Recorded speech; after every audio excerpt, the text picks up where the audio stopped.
I haven't created a video in a while because everything stops when your kid is sick.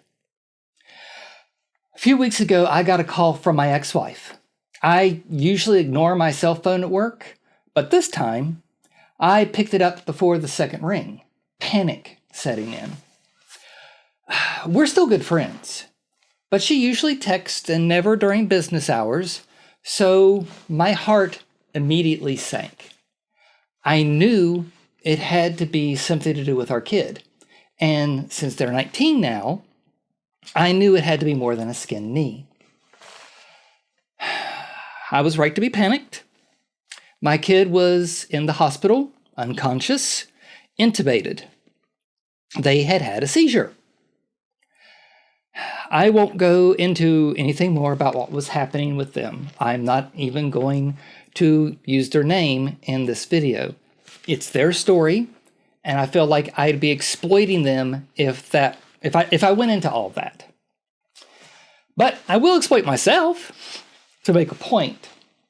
So I will limit this to my reactions. I had to travel about 260 miles to get to them, and I made it in just under 4 hours, so speed limits were meaningless despite the rain and fog that followed me along the twisting road through the valleys between the foothills and the mountains. The whole time I was driving down there, I was oddly calm. I was expecting to be weeping the whole way, but I stayed focused while driving, and I stayed focused the whole time I was there. When I arrived, my kid was still intubated. They were hooked up to every monitor they could fit sensors for on their body.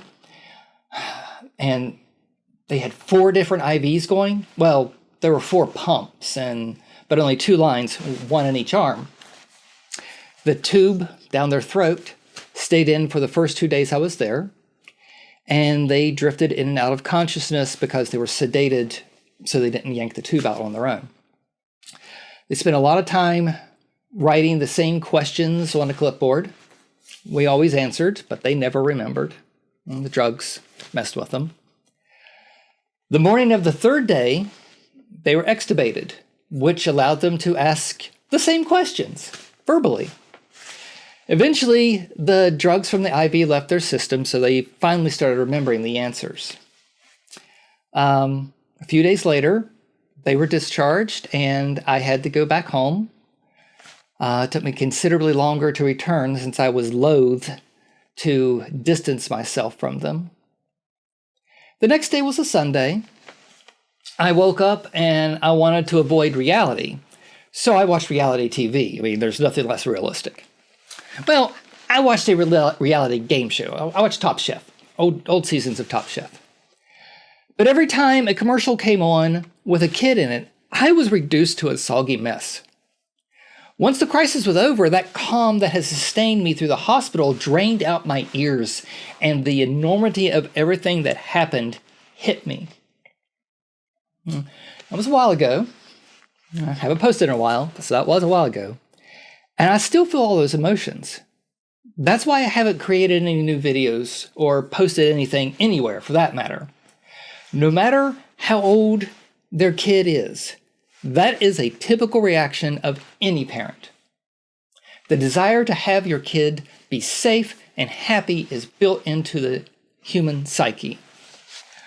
Then I was online and I saw yet another story about a parent kicking their kid out because they're gay. I will never understand parents who abandon their kids. If you can't care for your kid, that's one thing. I can understand giving up your kid if they would be better off. If you can't provide, let somebody else handle it. Well, I can't understand is kicking your kid out of the house or cutting off contact if you're an older kid because they came out. Oh, you're gay? Well, you're no child of mine. Fuck you. I'm still an emotional wreck, and my kid will be fine. How could anyone treat their kid like that just because they're gay or trans? There are even cases of parents killing their kids because they just thought they were gay. In 2014, a mom killed her 4-year-old because she thought he might be gay.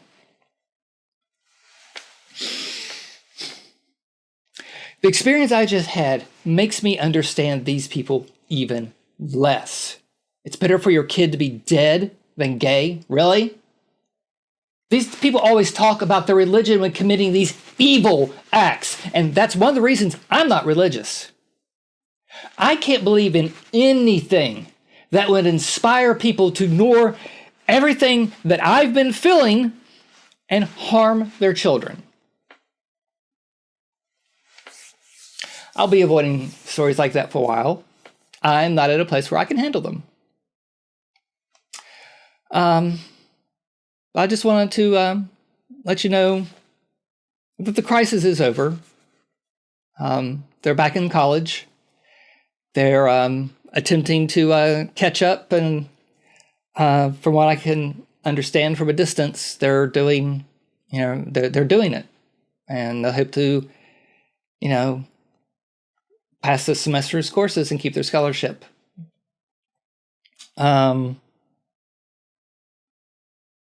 So yeah, I just wanted to let you know why you haven't heard from me for a while. So I'll post lighter subjects for the next few videos. So until then, peace and long life